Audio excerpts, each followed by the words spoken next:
이런 말씀이 있습니다.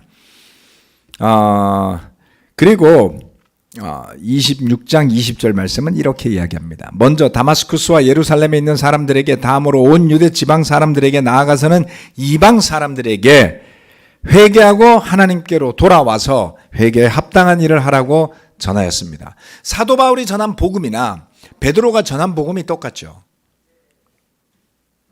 전혀 차이가 없습니다. 처음 교회를 시작했던 베드로나 나중에 회개하고 그 사도의 대열에 합류했던 바울이나 그 가르침이 복음에 관하여서는 정확하게 일치하는 모습을 보입니다. 그 핵심은 바로 회개하고 죄 용서를 받으라, 또는 주 예수를 믿어 회개하고 하나님께로 돌아오라는 것입니다. 여러분, 회개를 좋아하십니까? 이렇게 물어보면 회개요? 갑자기 뜬금없는 질문 당한 사람처럼 화들짝 놀랄지도 모르겠습니다. 어쩌면 우리 가운데는 저를 포함해서 회개의 과정이 매우 어렵고 힘들다는 인식이 있는지도 모르겠어요. 죄를 고백해야 할 일이 있을 때, 네? 지금 나가고 있어요? 네, PPT도 띄워주시죠. 네, 아마 많은 분들이 이탈했을 거예요. 괜찮습니다. 오붓하게. 네. 이게 나왔군요. 이제 다시 한 번 더 이렇게 말씀을 좀 볼까요? 아이고, 이렇게. 네. 수고 많으셨습니다. 얼마나 마음 졸였겠어요. 시스템실에 앉아가지고. 이영호 형제는 지금 그 원격으로 해가지고 뭐 열심히 원인을 나중에 물어보면 대체적으로 알 수가 없습니다. 이런 답이 돌아오리라고 저는 예상하고 있습니다. 자, 아무튼 저는 늘 감사하게 생각합니다. 이건 진심이에요. 한국형 형제. 자, 우리 김민수 전도사님도 정말 수고가 많습니다. 저는 그냥 그저 감사할 따름입니다. 죄를 고백해야 할 일이 있을 때, 애가 또 왜 또 죽었나?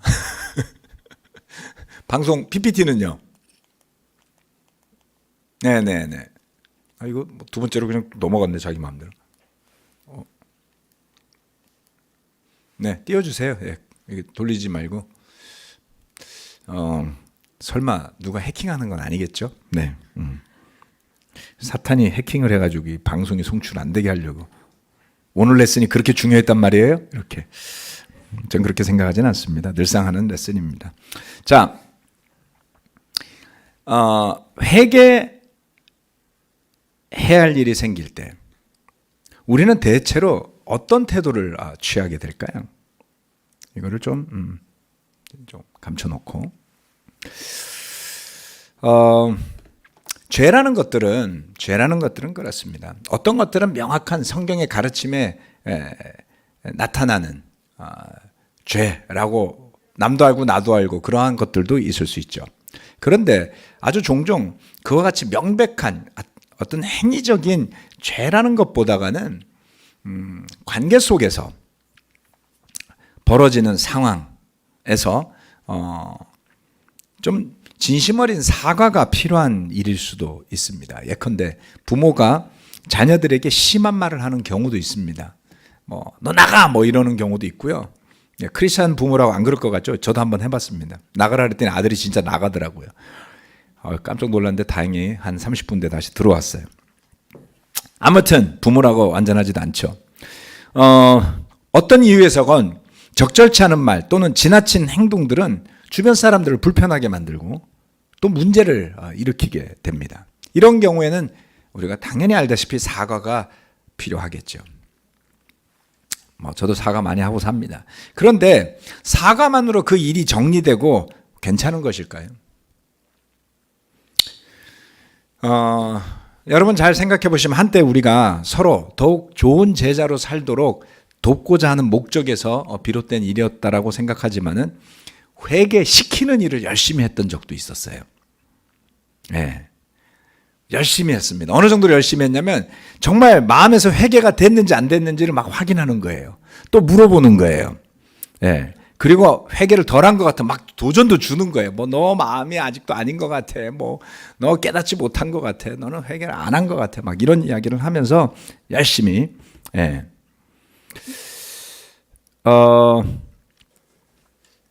잘 모르시는 분들도 아마 있을 수 있지만 그랬던 때가 있었습니다.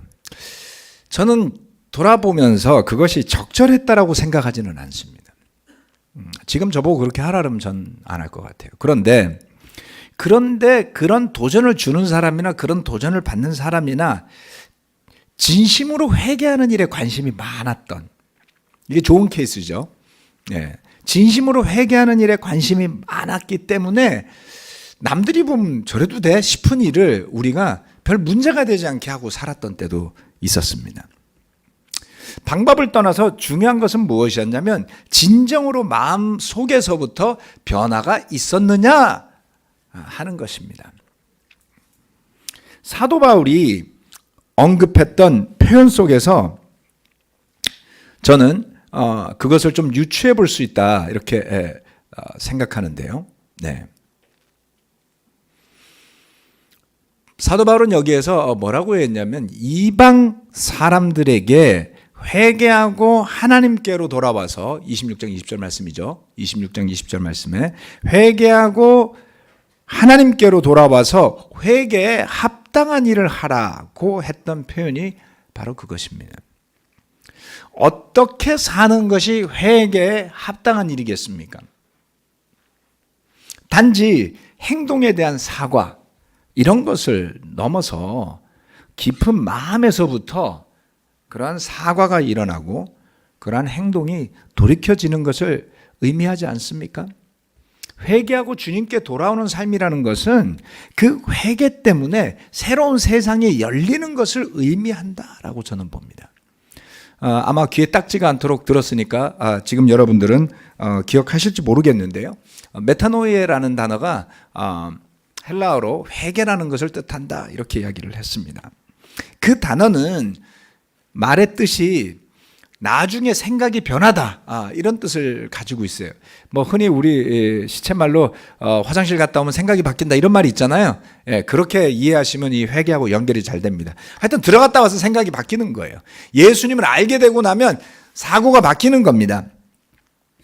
그런 현상이죠. 그래서 그 말은 다르게 표현하면 그리스도 예수를 제대로 알고 믿고 나면 세계관이 변하게 된다라는 것입니다. 변하지 않는 세계관을 가지고 사는 사람이라면 그 사람이 정말 개종, 컨버전이 된 사람인지 정말 회개를 하고 주님께 돌아온 사람인지 의심해야 되는 것이죠. 이러한 것은 단지 예수 믿고 천국 가겠다는 굳은 결심 정도로 설명할 수 없는 놀라운 세상을 접하는 거예요. 세계관이 변한다라는 것은 그런 것을 의미한다. 메타노이, 회개라는 것은 그러한 것을 의미하는 것입니다. 회개하고 주님께 돌아오는 삶을 체험했던 형제자매 여러분, 아마도 다른 누군가가 세례받는 일에 동참하는 일을 기쁘게 여기고 또 다른 누군가가 세례받는 일을 보는 것만으로도 우리가 힘을 얻는 이유는 뭐겠습니까? 바로 우리의 그러한 변화의 순간을 다시금 기억하게 도와주기 때문이 아닐까요? 또한 다른 누군가가 회개하는 일에 동참하는 것만으로도 우리는 때때로 나도 같이 다시 태어나는 기분을 느끼게 됩니다. 성경부 하기 위해서 모인 형제들이 늘상 하는 표현 중에 하나가 내가 더 회개해야 될 것 같다라는 표현들을 하곤 해요. 예. 성경 많은 사람과 더불어서 나누는 이야기들을 듣고 자신을 돌아보게 되는 거죠. 네. 바로 이런 것들이 우리가 다른 사람이 제자로 거듭나도록 도와주는 일에 동참하는 그것의 보람이 아니겠는가라고 생각합니다. 제 마음을 살펴보면서 최근 저는 회개해야 할 일들이 여러 가지로 떠오릅니다. 그 중에 이런 것들도 있습니다. 변해야 될 생각 또는 변해야 될 감정들을 떨쳐버리지 못하고 간직하고 사는 거예요. 말로는 그렇게 하겠다고 해놓고 마음이 변하지 않는 거예요. 잘 드러나지는 않습니다. 왜? 교묘하게 훈련되어졌을 수도 있기 때문이죠. 그런 일은 우선 정신적으로 건강하지 않습니다. 왜 공황장애가 올까요? 왜 분열이 생길까요? 왜 우울증이 생길까요? 정말 뜻하는 대로 살아지지 못하고 생각과 행동이 다르고 생각과 생각이 다르고 마음이 따로 놀기 때문에 생기는 거예요. 진정성 있게 살기 어려워지는 거죠. 그런 상황에 오래 놓이게 되면, 다시 말해서 저 싫은데요라고 말하는 것을 말 못하고 오래 살면 우울하지 않아요, 여러분? 그렇죠?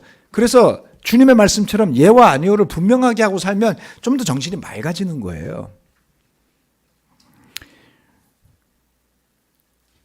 근데 변해야 될 생각, 감정들을 떨쳐버리지 못하면 첫 번째, 정신적으로 건강하지 않다.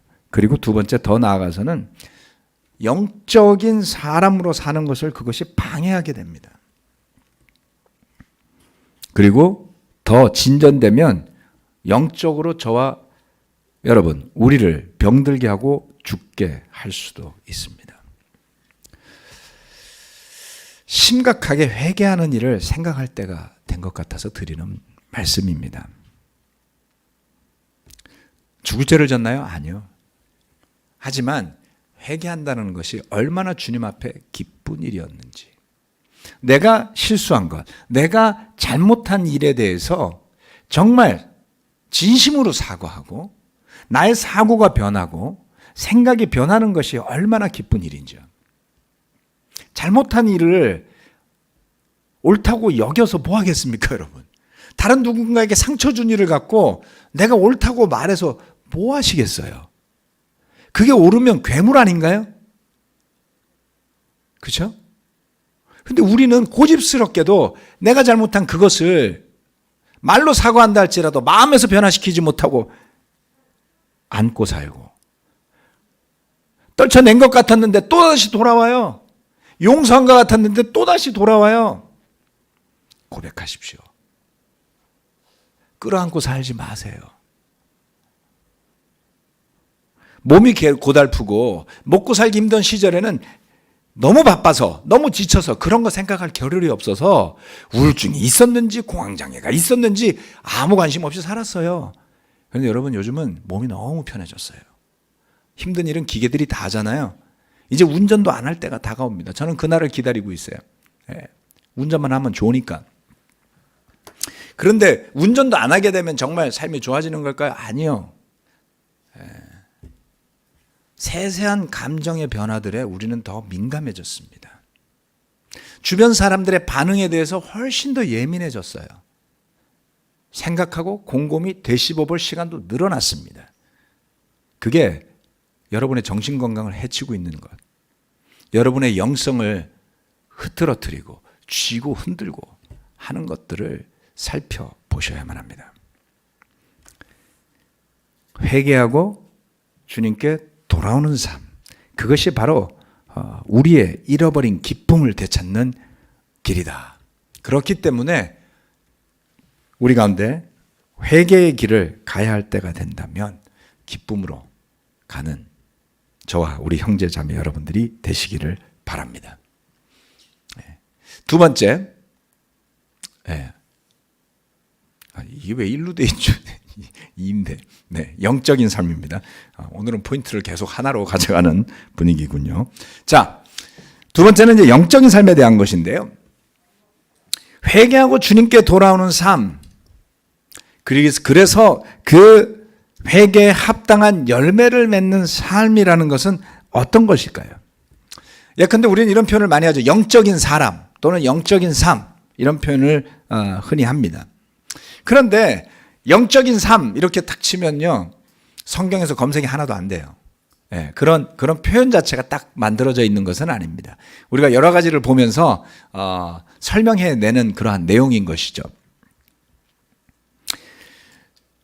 자, 누구든지 회개하고 세례받고 성령을 선물로 받은 사람이라면 당연히 영적인 존재가 되어서 살아가게 되는 거예요. 오케이? 자, 그런데 그것을 의식하고 그 가치를 느끼면서 산다면 더욱더 영적으로 거듭나는 삶을 살게 되겠지만, 그렇게 성령이 주어진 거듭난 사람이 되었고 그러한 삶의 단계로 접어들었지만 그것을 느끼지 못하거나 주목하지 않고 산다면 영적으로 발전하는 삶이 아니라 껍데기만 남은 제자가 되기 쉽습니다. 교회 안에서 세례받은 다음 경험하게 되는 많은 일들을 영적으로 받아들이고 영적인 의식을 가지고 대하지 않는다면 어떤 일이 벌어지냐면요. 그것을 인간들 사이에 벌어지는 사회 현상으로 받아들이게 되는 거예요. 그냥 사회생활로 생각하시게 되는 겁니다. 모습이 비슷하기 때문에 구분하기 어려워요. 그런데 시간이 지나면 달라집니다. 뭐가 달라지는지 아세요? 그렇게 그냥 그 관계의 다이내믹을 영적으로 보려고 그러고 내 안에 성령님의 힘을 통해서 인터랙션, 접하고 하지 않다 보면 이제 머릿속에서 세상살이 하듯이 온갖 계산과 분석과 인간적 생각이 들어차게 됩니다. 영적인 변화가 이제 없어요. 그래서 머리를 써서 고민해서 그 복잡한 인간관계 속에서 잘해보거나 심지어는 저는 그런 경우가 있을 거라고 생각은 하지 않지만 심지어는 이득을 보려는 얄팍한 생각을 하는 모양으로 진화하게 되거나 그러면서 교회에 남는 거죠. 아니면 그런 것들이 싫어서 아예 교회를 떠나버릴 가능성이 높습니다. 고린도전서 3장 1절 말씀입니다. 다 함께 이 말씀을 읽어볼까요? 시작. 형제 자매 여러분, 나는 여러분에게 영에 속한 사람에게 하듯이 말할 수 없고 육에 속한 사람 곧 그리스도 안에서 어린아이 같은 사람에게 말하듯이 하였습니다. 사도 바울은 고린도 교회의 형제 자매들을 바라보면서 안타까운 마음으로 이렇게 이야기합니다. 이분들이 분명 하나님의 영으로 거듭난 사람들이었는데 어느 순간에 보니 영에 속한 사람이라기보다는 육에 속한 사람의 모습이 더 많더라. 그래서 바울은 그런 상태를 이렇게 표현했어요. 그리스도 안에서 어린아이 같은 사람. 이거 예수님이 아이처럼 되라 그랬는데 그거는 다른 의미예요. 그리스도 안에서 아이 같은 사람이라고 바울이 한 표현은 이런 거예요. 충분히 영적 감각이 발달하지 않은 사람. 회개하고 주님께 돌아왔지만 아직 세상에 살던 모습이 더 많이 있고 영적인 모습은 잘 갖춰지지 못한 발달되지 않은 자라지 않은 모습. 이런 표현으로 이해할 수 있을 것 같습니다. 시간이 흐른다고 더욱 영적인 사람이 되는 것은 아니다 라는 것을 알 수가 있습니다. 사도 바울은 뒤이어서 여러 가지를 가르쳤는데 그러한 내용이 이 3장의 뒷부분에 또 나오게 되죠. 글자가 좀 작으니 제가 읽어드리겠습니다. 고린도전서 3장 16절로 23절 말씀입니다. 고린도전서 3장 16절로 23절 말씀. 여러분은 하나님의 성전이며 하나님의 성령이 여러분 안에 거하신다는 것을 알지 못합니까? 누구든지 하나님의 성전을 파괴하면 하나님께서도 그 사람을 멸하실 것입니다. 하나님의 성전은 거룩합니다. 여러분은 하나님의 성전입니다. 아무도 자기를 속이지 말아야 합니다. 여러분 가운데서 누구든지 이 세상에서 지혜 있는 사람이라고 스스로 생각하거든 정말로 지혜 있는 사람이 되기 위하여 어리석은 사람이 되어야 합니다. 이 세상의 지혜는 하나님이 보시기에 어리석은 것입니다. 성경에 기록하기를 하나님께서는 지혜로운 자들을 자기께에 빠지게 하신다 하였습니다. 또 기록하기를 주님께서 지혜로운 자들의 생각을 헛된 것으로 아신다 하였습니다. 그러므로 아무도 사람을 자랑하지 말아야 합니다. 모든 것이 다 여러분의 것입니다. 바울이나 아볼로나 게바나 세상이나 삶이나 죽음이나 현재 것이나 장래 것이나 모든 것이 다 여러분의 것입니다. 그리고 여러분은 그리스도의 것이요 그리스도는 하나님의 것입니다. 하나님의 성령이 우리 안에 거하신다는 것을 먼저 알아야 합니다. 말씀을 묵상할 때도 기도할 때도 또 일을 할 때도 사람들을 만날 때도 이 사실을 잊지 않고 느낄 수 있도록 한번 해보세요. 가능할까요? 살던 대로 살아간다면 우리는 어느 틈엔가 그 성령을 인식하지 못하고 자연인으로 살아가게 합니다. 요즘 자연인 이런 거 좋은 거 프로그램 많잖아요. 숲에 가서 자연인으로 산다. 그런 좋은 뜻이 아니라 거듭나기 전에 삶으로 돌아가는 거예요. 살던 대로 살던 삶.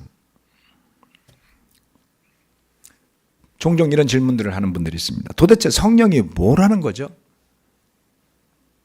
성령이 어떻게 우리 삶에 작용하는 겁니까? 어떻게 알 수 있나요? 참 어려운 일 맞습니다. 참 어려운 일이죠. 예를 들어서 제가 이렇게 좀 설명을 해보겠습니다. 여러분 운동 좋아하세요? 운동 배워보셨어요?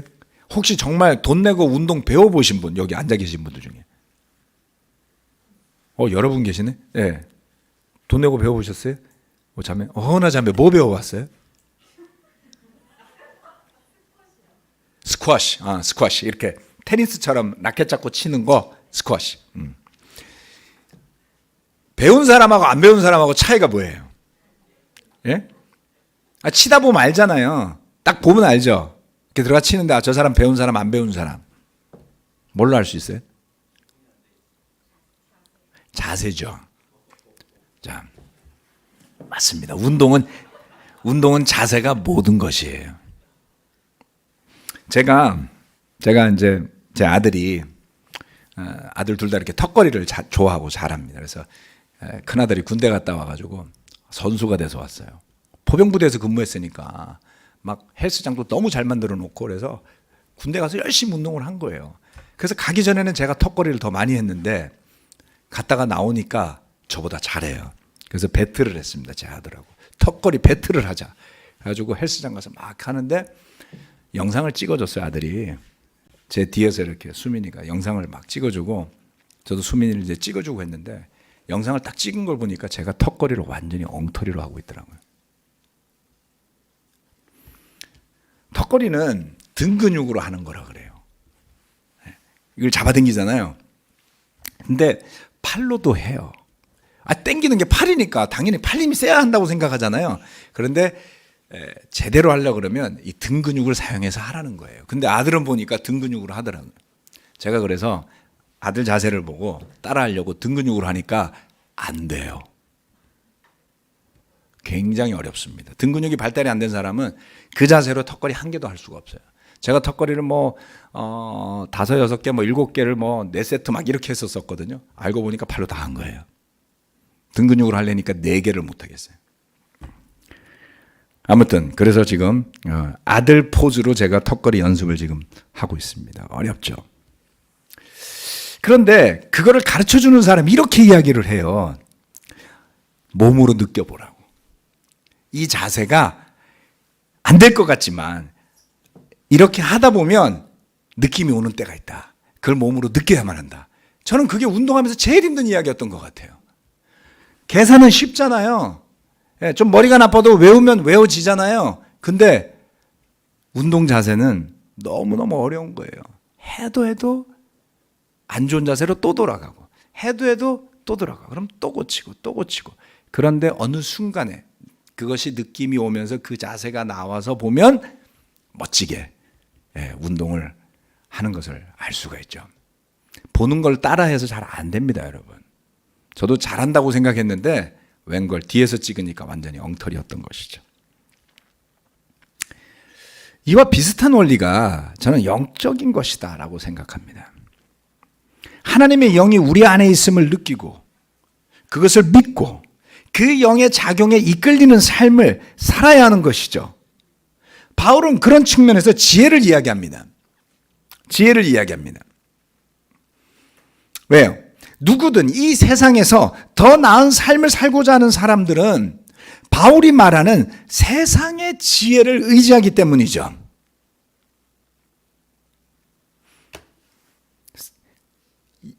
지각력을 써서 이성을 사용해서 나에게 유리한 것을 선택하도록 훈련되는 것, 그것이 이 세상의 지혜입니다. 그래서 보다 더 나은 삶을 살고자 하는 사람들이 그런 세상의 지혜로 열심히 살아가는데 바울은 그게 헛것이라고 이야기했어요.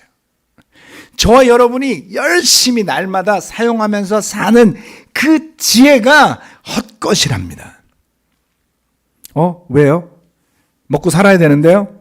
그런데 바울은 거기에서 그것을 사람에 대한 자랑으로 연결을 시켰어요. 조금 전에 읽었던 16절에서 21절 사이에 그 말씀을 보면 바울은 그것을 사람에 대한 자랑으로 연결을 시키면서 사람을 자랑하지 말아야 합니다라고 말했습니다. 그 말은 뭐냐면 풀어서 해석하면 세상의 지혜라는 것은 사람을 드러내고 자랑하는 것이라는 거예요. 인정받으려고 하는 것이라는 것이죠. 그렇죠? 스포츠에서 자세가 중요한 이유는 결과도 좋지만 남이 보기에도 좋아서 그런 거거든요. 그런데 아무도 안 보는 데서 스포츠 하잖아요. 되게 하기 싫어요. 제가 휴가를 가서 아무도 없는 당구장에서 혼자 당구도 쳐보고요. 아무도 없는 볼링장에서 돈도 안 받아요. 볼링도 해봤어요. 손가락만 아파요. 볼링의 맛이 뭐냐면 박수 쳐주는 거였던 거예요. 와우. 재밌는 게 하나도 없었습니다. 뭔 이야기냐면 우리가 그렇게 집착하는 많은 것들이 자랑하려고 하는 거예요. 인정받으려고 하는 거예요. 네. 그런데 바울은 사람을 자랑하지 마라. 네. 그 결론은 조금 있다가 마지막에 좀 더 말씀을 드리겠습니다. 그러면서 이렇게 설명하죠. 고린도전서 2장 11절에서 14절. 두 구절인데 11절 14절 말씀. 사람 속에 있는 그 사람의 영이 아니고서야 누가 그 사람의 생각을 알 수 있겠습니까? 이와 같이 하나님의 영이 아니고서는 아무도 하나님의 생각을 깨닫지 못합니다. 그러나 자연에 속한 사람은 하나님의 영에 속한 일들을 받아들이지 아니합니다. 그런 사람에게는 이런 일들이 어리석은 일이며 그런 이런 일들을 이해할 수 없습니다. 이런 일들은 영적으로만 분별되기 때문입니다. 영적인 삶이라는 단어는 나오지 않지만 영적으로 살아가는 삶에 대한 이야기는 흘러넘치는 곳이 성경입니다. 그래서 저와 여러분에게 있어서 영적으로 분별하는 삶을 사는 사람이 되어가는 것, 그것이 우리의 목표가 되어야 하는 것이죠. 바울은 조금 전에 봤던 3장 16절에서 21절 사이의 말씀을 통해서 이 세상, 즉 사람을 자랑할 필요가 없음을 힘주어서 말했습니다. 그래서 그는 다른 곳에서 이렇게 말하죠. 굳이 하라고 한다면 나의 약한 것이나 자랑하겠습니다. 이렇게 말하지 않습니까? 세상과 거꾸로 살겠다는 거예요. 어느 누가 약함을 자랑하나요? 여러분입니다. 성찬 쉐어링 할 때 강한 거 자랑하는 사람 봤습니까? 죄에 대한 것을 이야기하고 나의 연약함에 대해서 이야기하고 그럼에도 불구하고 왜 십자가가 놀라운 것인지를 나누는데 대부분의 사람들이 감동을 받아 할 수밖에 없잖아요. 물론 제자라는 전제하였습니다. 그렇지 않은 사람이 보면 미친 짓을 하는 거예요. 그래서 우리가 성찬 쉐어링 내용은 유튜브로 송출하지 않습니다. 네. 믿지 않는 사람이 보면 이상하게 생각하고 그 사람의 약점을 잡을 수도 있기 때문이겠죠. 우리는 분명 영적인 원리를 느꼈고 체험하며 살아가는 영적인 존재들이 맞습니다. 그렇다면 그처럼 이 세상의 것들을 얻으려고 애쓰지 않으면서 세상과 분별되는 영적인 사람으로 사는 것에 유익이 있을까요? 네, 있습니다. 바울은 이렇게 이야기했어요. 이 모든 것이 다 여러분의 것이기 때문에 그렇습니다. 나는 그렇게 부자도 아닌데. 바울은 그렇게 이야기했어요. 왜요? 우리의 모든 것, 그것이 그리스도의 것이고 그리스도에 속한 것이다라고 이야기했습니다. 그리고 그 그리스도는 하나님에게 속한 것이다라는 것이죠. 즉 우리가 영적으로 살아간다면 우리의 영적인 삶의 소속은 그리스도요 하나님이라는 것입니다. 그래서 그것을 분명히 아는 사람은 그러한 영적인 감각을 살려서 영적인 존재로 살아가라는 가르침인 것이죠. 그것이 너무나 좋기 때문에. 그것이 너무나 훌륭하기 때문에 그런 것입니다. 형제자매 여러분, 우리는 모두 참으로 연약합니다. 한순간의 사고로 목숨을 잃을 수도 있고요. 평생 불구가 될 수도 있습니다. 한때 유명했던 모델의 이야기를 지난주 제가 유튜브에서 봤습니다. 정말 잘생겼어요. 너무 멋지게 생겼어요. 그런데 이 사람이 어느 날 정차선에서 대기하고 있는데 아내가 운전하고 자기는 조수석에 타고 있었대요. 그런데 갑자기 택시가 옆에 와서 들이받은 거예요. 눈 떠보니까 병원이고 자기는 하반신 불수가 되어 있더래요. 2년 동안 그동안 벌었던 돈 다 까먹고 병원을 전전하고 치료받으려고. 근데 치료가 무의미하죠. 치료가 될 수 있는 게 아니니까요. 정신 못 차리고 있는데 어느 날 보니까 애들 셋이서 집에서 컵라면을 먹고 있더래요. 왜 밥을 사 먹지 컵라면을 먹냐고. 돈이 없다는 거예요. 어느 정도인지 아시겠어요? 있던 집 팔고 전세로 옮기고 안 돼서 월세로 옮기고 안 되면 뭐 반지하로 옮기고, 그리고 마지막에는 밥 사 먹을 돈이 없는 지경까지 나락으로 떨어진 거예요. 몇 천만 원씩 벌던 사람이. 와우. 그런데 그 사람이 했던 말이 저는 인상적이었던 게 그거예요. 병원에 입원해 있는 동안에 보니까 자기 주변에 다 그런 사람들이래요. 얼마나 많은 사람이 뜻하지 않은 불의의 사고로 하반신 불수가 되는가라는 겁니다. 저와 여러분은 상상도 못하는 병들이 세상에 많아요. 그 병으로 병원에 가보십시오. 그러면 옆에 그런 사람들이 질비할 겁니다.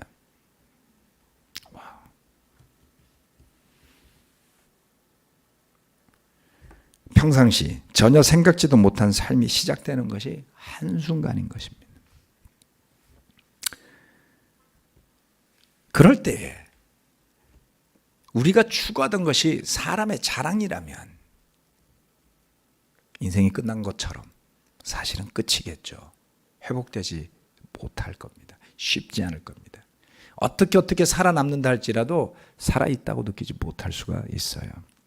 그러나 어렵겠지만 그런 사고 또는 그런 병이 우리에게 찾아온다 할지라도 우리가 온전히 주님 안에 속한 존재임을 깨닫고 성령이 이끄시는 삶을 살아낼 수 있다면 궁극적인 상실감에 사로잡히지 않게 될 것입니다. 저는 온전한 영적 주체성을 깨닫고 그것을 가지고 사는 영적인 사람이 되는 것을 향해서 우리가 싸워야 하리라 저는 믿습니다. 어렵습니다. 주님 안에서 거듭난 삶, 그러한 삶을 살아가기 위해서는 영적인 삶의 자세, 영적인 마음의 가짐을 가지고 살아야만 가능할 겁니다. 그 부분을 여러분과 함께 꼭 나누고 싶었어요. 그것이 저의 고민이고 저의 영적인 투쟁이기 때문에 그렇습니다. 어찌 보면 우리 모두의 고민일 수도 있습니다. 하지만 기꺼이 성령님을 느끼는 삶을 같이 살아보도록 합시다. 그래서 그 성령이 이끌리는 삶이 되어지고 드디어 어느 순간인가 그것이 더 자연스러운 사람으로 거듭날 수 있다면 저와 여러분의 삶이 제자의 삶으로서의 가치를 분명히 세상에 드러낼 수 있으리라 믿습니다. 말씀 마치겠습니다. 아멘.